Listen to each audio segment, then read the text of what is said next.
Hey, welcome back to Loving the Real World. I'm David, and my wife's name's Carol. We're taking on our kitchen and making changes. We're good at starting a good project. My biggest problem is staying focused and finishing projects. So sit back, relax, and see what we go through, and hope you enjoy.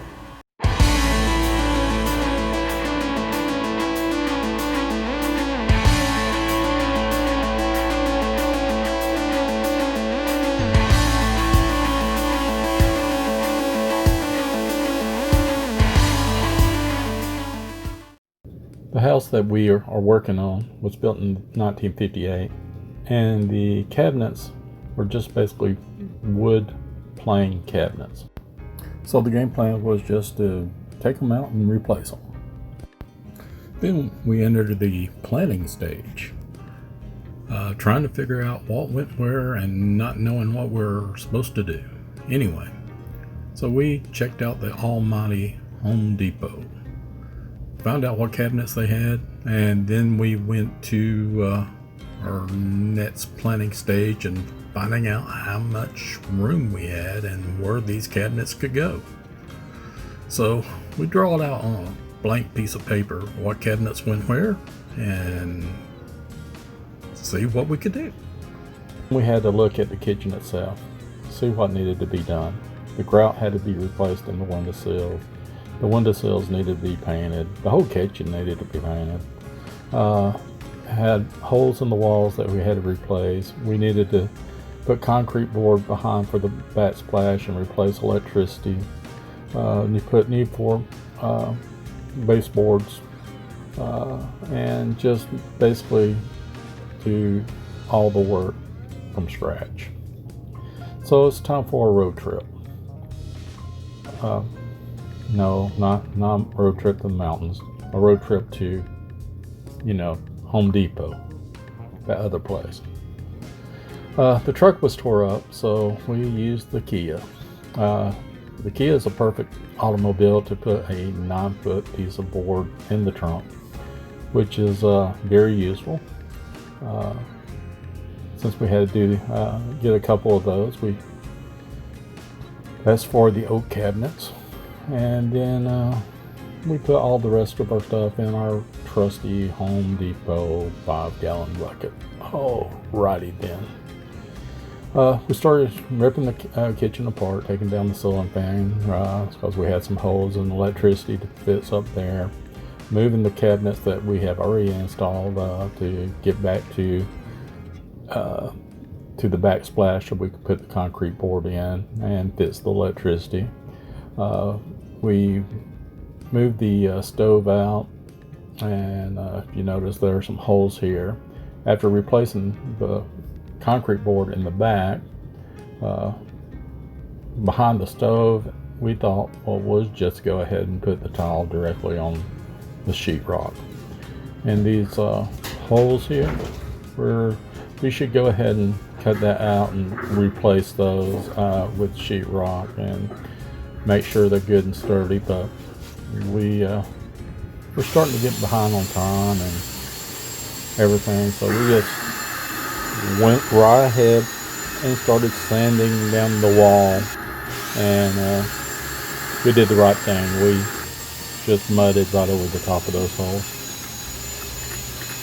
Once we got the mud up on the wall, we cut our tile out and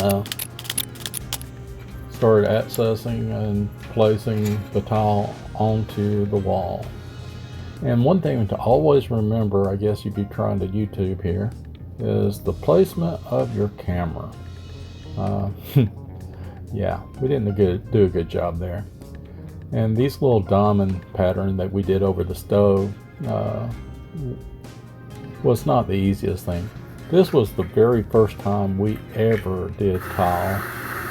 So once you get finished placing your tile up, you have to mix your grout up, and which is always a fun thing to do with my trusty Craftsman drill here.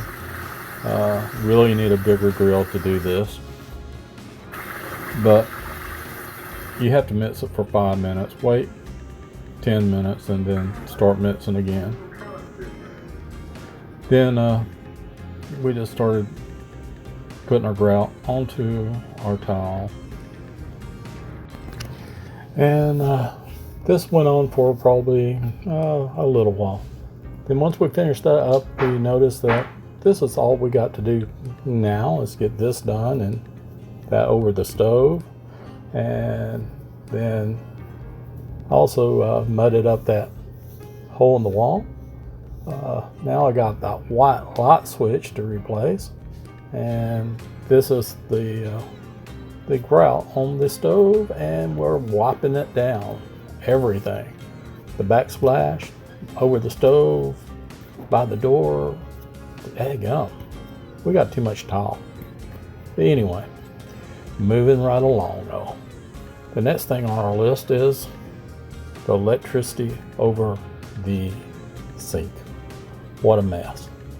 So we're going to do the right thing and go here above the window, draw out a nice little pattern, cut it out, and drop this box in, bring our wires into it, make it all nice and legit.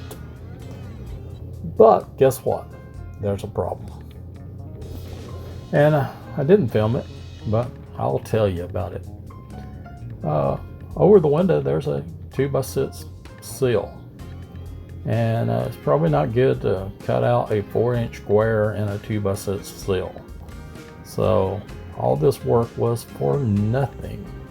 After I cut it out with the little multiple use saw here, I couldn't use it. So we ended up just building a box for it. And that's going to be temporary until we figure out another solution. Okay, what I'm going to do here is try to make a little spice rack, I guess what you would call it, the side of the microwave, little space that we got extra.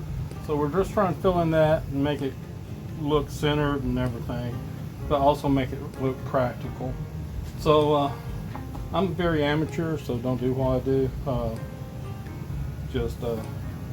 I'm just playing, trying to figure it out as it goes. So hopefully you get some enjoyment out of this, and let's see what happens. We don't know.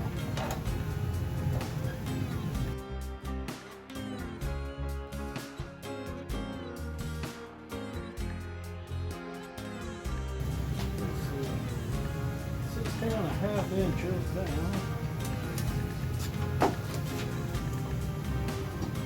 And if your shop looks like this all the time, you're probably not working enough.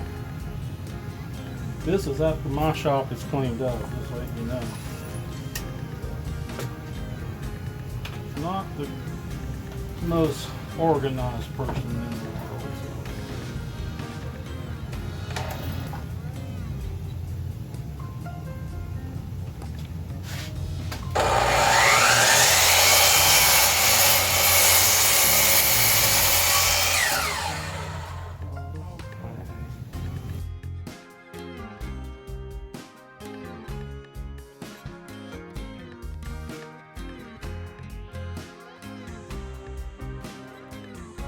So, I'm going to speed things up here a little bit.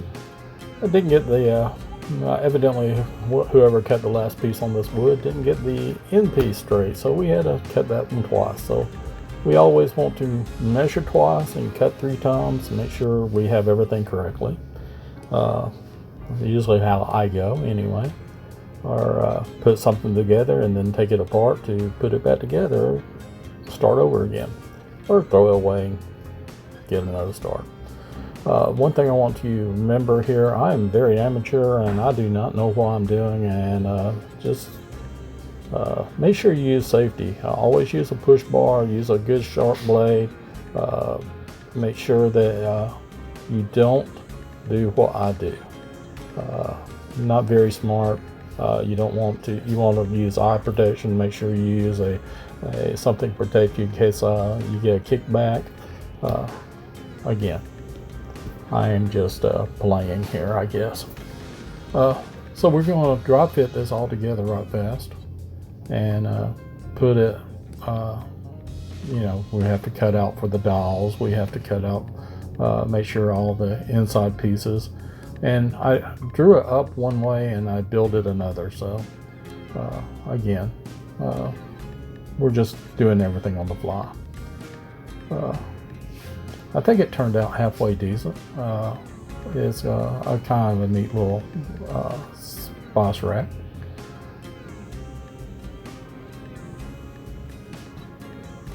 And like I said, always measure twice and cut 3 times. Same thing on your drilling.